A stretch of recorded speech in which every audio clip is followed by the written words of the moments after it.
The holidays mean more travel, more shopping, more time online, and more personal info in more places that could expose you more to identity theft. But LifeLock monitors millions of data points per second. If your identity is stolen, our US-based restoration specialists will fix it guaranteed or your money back. Don't face drained accounts, fraudulent loans, or financial losses alone. Get more holiday fun and less holiday worry with LifeLock. Save up to 40% your first year. Visit lifelock.com/podcast. Terms apply. Welcome to People Tech, the podcast of the HCM Technology Report. I'm Mark Pfeffer.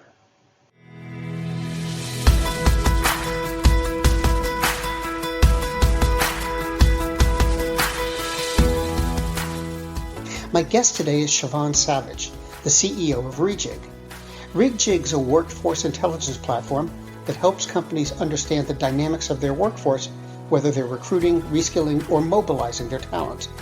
Not only does Reejig incorporate AI into their products, the team thinks a lot about its implications. So, we're going to talk about where AI can be used in HR, the shadows at play with AI in HR and other implications, and if something goes wrong, who's responsible? You or the AI? That's all in this edition of People Tech. Hi, Siobhan. Welcome. Tell me about Reejig. What do you do? Reejig is a workforce intelligence platform. So we essentially help organizations have full visibility of all of the skills and work required within their organization. And then we help them find, move, mobilize, and reskill their workforce. So we're like that central nervous system that's really driving decision-making support for organizations to make really good and fair decisions when it comes to their people. And where are you getting the data from? So Reejig is an aggregator of information across many different systems. So organizations are sitting with a gold mine of data about their people. And what Reejig is doing is bringing all that data together to give you sort of a 3D profile of every single individual. We'll tell you what the person has done before you, what they've done while with you, but more importantly, using predictive intelligence, what they could do next.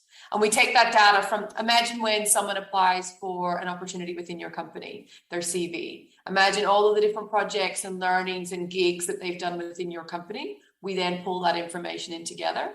And then folks are able to add information to that, their LinkedIn, and any sort of information that tells them about career aspirations and passions. So we pull that all together to give one beautiful story about the individual's sort of backpack of skills that they've collected their whole career and what they want to do next in that career as well. Could you give me a little bit of history about the company and what gave you the idea for it, for one thing? My background, so I'm not a traditional CEO of a technology company. My previous career my first career was I started in recruitment, and then I sort of worked my way into workforce strategy. So in my previous career, I was responsible for sort of large global scale talent acquisition teams, talent mobility, workforce strategy, and our diversity and inclusion efforts at our company. And I had no idea who any of my people were. So we would be asking people on a regular basis, please give us your data, tell us who you are, because we want to, move you onto new projects, or we want to be able to mobilize you around the workforce. But we had no idea who anyone was. No one would complete this information. So we weren't able to move folks from, projects and assignments that needed to be redeployed into meaningful work. Yet we were sort of hiring thousands of people on one side of my business while letting folks go on the other side. So that was really kind of the back sort of burning problem that I was having at the time. And I just couldn't understand how we couldn't solve this, given the technology advancements everywhere else across, organizations, that the people space just seemed to lack innovation to sort of really drive that data decision-making support.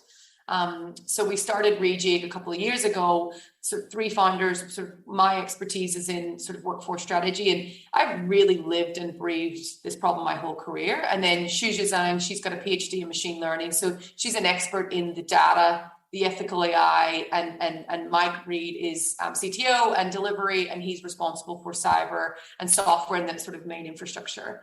So, 3 of us together are really sort of solving this problem with such a beautiful perspective of the world as well, given that we've all sort of coming from different skill sets ourselves. So, really Reejig is born from a place of we are so obsessed with solving this problem because we've had it.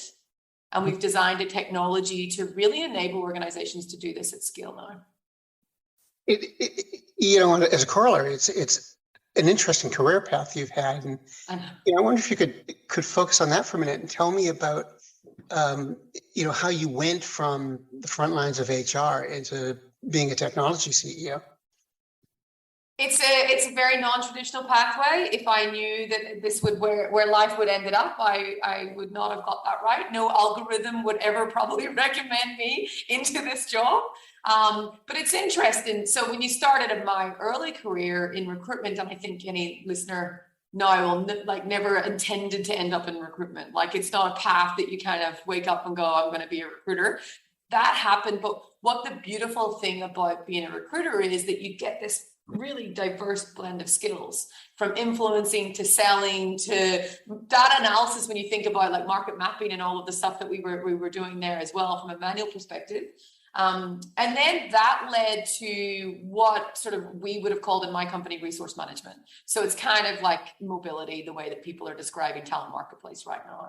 So I then took over really looking after that resource management side of the business, which was really great because it gave me that commercial lens. So I was now sitting with the business, and for every sort of time we didn't have folks in opportunities, the business actually wouldn't do so well. And that was really my first kind of lean into really figuring out that, hold on a second, when we talk about having a seat at the table from a HR perspective, it gave me that sort of look into, hold on, I know how I can be valuable here. And if I can help move my people to opportunity, I can actually unlock potential for my business. And that was really the start of that commercial lens. Look, I don't think that I ever dreamt of ever being in this situation, but weirdly, if you look at the skills that I have collected, a lot of them that I had in my previous career, I'm using today.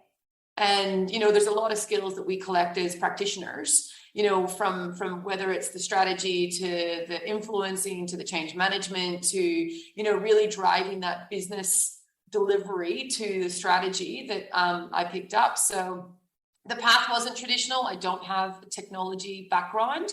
But interestingly, I think the more that the space in the talent and HR and work tech is changing, we're seeing a lot more talent professionals really lean in to start to understand, especially look at generative AI, right?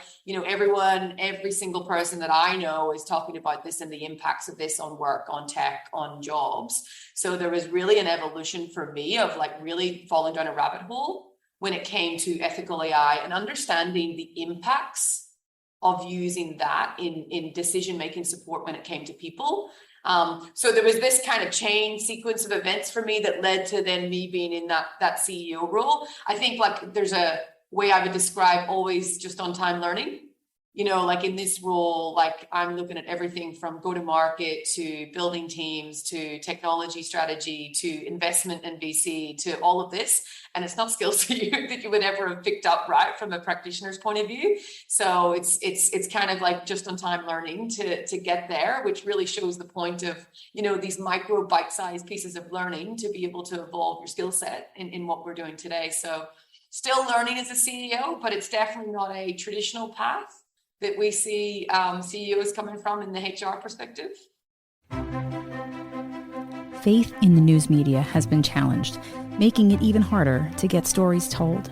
The Friday Reporter podcast was created to help audiences better understand the media by hosting journalists who will answer the questions to which we need answers. Join me every Friday to hear more. Your background, it's given you knowledge, it's given you experience with recruiting in HR. How does that sort of fit into your approach to running the company? Yeah, and it's a really good question because what I learned, I probably have had to unlearn quite a lot, if I'm honest. So I'll give you an example. When we were hiring, like we grew really quickly and we hired, really fast. And you kind of think that, you're going to bring in people and then it's all great. But actually the recruitment part was actually not the hardest part for us. It was when you're building a company and actually figuring out what folks will do when they get there became like the biggest problem to solve for me at that time. Like if you're building a company, you're kind of building the plane while jumping off the cliff, and you hire all these people in, and suddenly you actually have to figure out how to actually get folks to an ability to know what they need to do every day. And that was one part where in my old career, we would have just hired and give them over to the business. And we wouldn't have really had to think too much other than the entry point of the onboarding. But now we had to design structures and systems and documentation pathways and workflows and policies and all of this stuff that like I had never really got involved in before, which was really interesting. And if we did not do that fast enough, folks would be impacted from an engagement perspective. So, I think a lot of what my previous career had taught me was very much so about, bringing folks in and getting great people. But then there was that sort of handover point that I'd never actually got involved in. So I had to painfully learn that experience of then now being a manager on the other side of the fence, now actually receiving the talent, and then how do we unlock the potential of these individuals? So that was a really big learning for me around designing a business where actually folks knew what they needed to do to be successful, and that the hiring part was only a tiny part of the success story, because actually bringing them in and giving them the tools and enablement to be able to feel successful in the role was really critical. And that was a really big steep learning curve for me in this experience that we had to figure out, and we're still trying to figure it out, because I'm sure you'll know, like, the remote culture building is probably one of the hardest things I've ever had to do from a people perspective. Really, when we think about where my workforce is, we're all over the world, all in different time zones. And that's been a massive learning curve. And I'm sure other folks are finding the same experience. It's just such a different way of having to build that culture. Right. So if anyone's got any tips, would love them. Shifting subjects a little bit. A year ago, there was a lot of talk about AI and, a lot of work being done on it. But then ChatGPT came out in November, and all of a sudden it's everywhere. And I'm kind of curious about, where you think that technology is in terms of, being picked up and leveraged by HR functions. They seem to be using it a lot, but, are they using it a lot, and are they going about it the right way and using it the right way? I think the time that we are in right now, Mark, as practitioners, is possibly one of the most exciting things that will ever happen in our careers.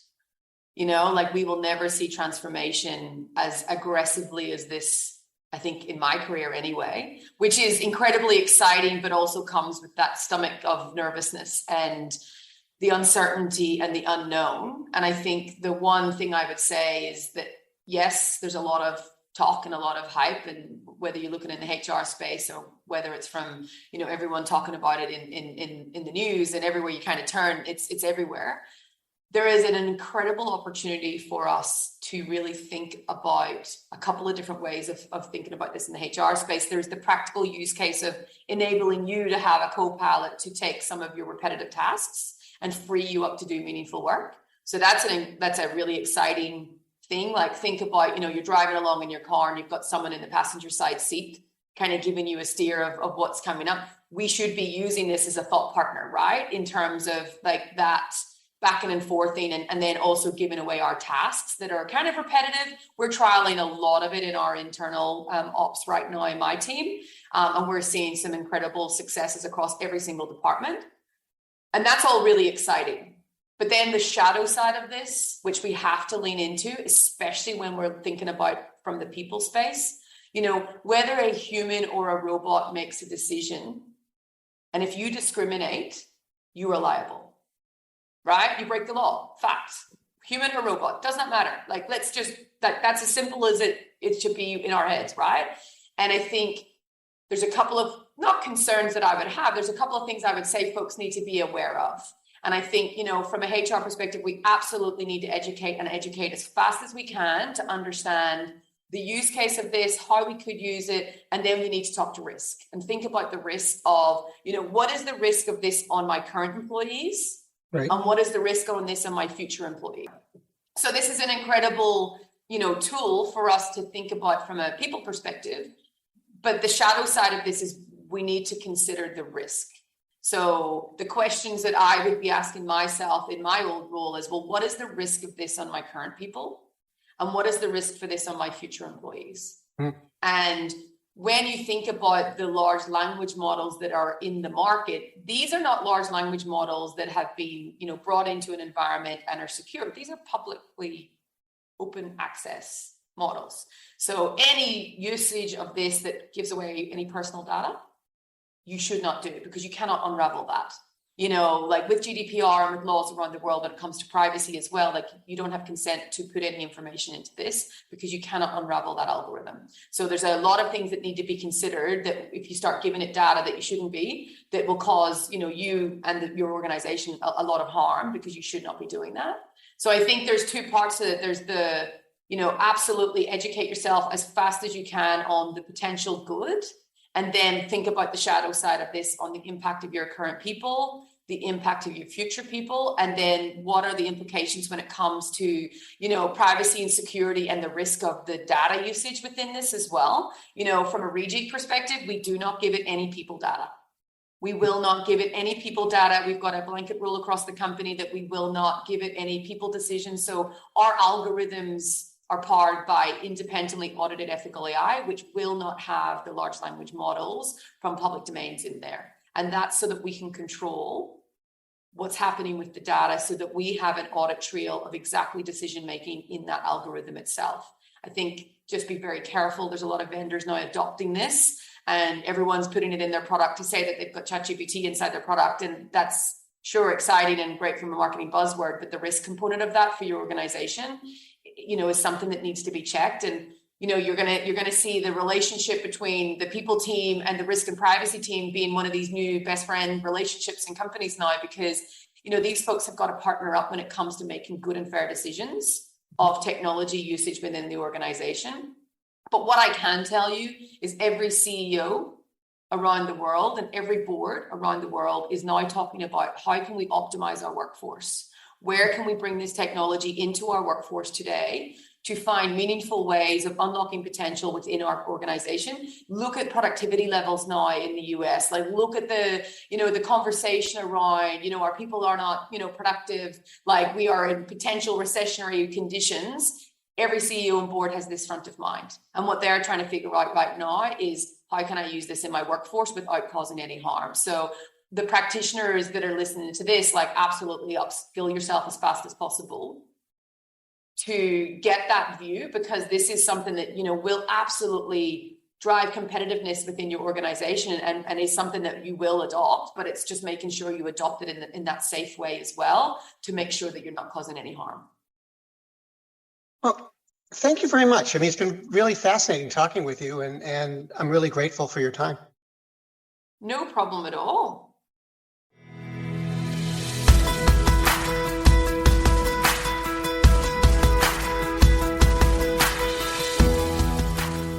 My guest today has been Siobhan Savage, the CEO of Reejig.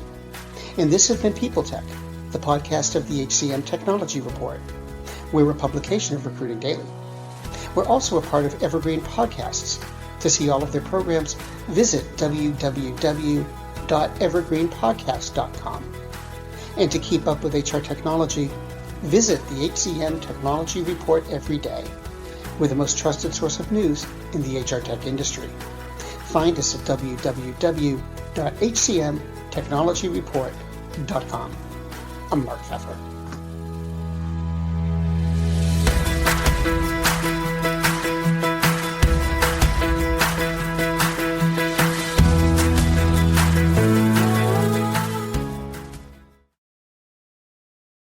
The world's best-known investor and Wall Street expert Warren Buffett once said, "Wall Street is the only place that people ride to in a Rolls-Royce to get advice from those who take the subway." Mr. Buffett's quote is remarkably accurate, but how many people would rather receive advice from him than someone simply guessing? Welcome to Buy, Hold, Sell, your single source for Wall Street knowledge and profitable guidance. Please join me, Todd Schoenberger, and fellow trader Tobin Smith, as well as host Veronica Dudo, for a podcast known to move the needle for investors. Tobin and I are seasoned Wall Street executives with deep investment experience, and we are prepared to share our advice to those who choose to listen. Download Buy, Hold, Sell today on the Evergreen Podcast Network or your favorite podcast channel. Welcome to Don't Retire, Graduate, the podcast that asks you what you want to be when you grow up so you can graduate into retirement with a purpose and a passion, whether you're 25, 85, or any age in between. Gain actionable financial and mindset tips from your favorite authors, podcasters, and influencers to help you reach that exciting next chapter. Listen now and start building your path to financial freedom and reframing what retirement can mean to you. This is your host, Eric Brotman, reminding you, don't retire, graduate.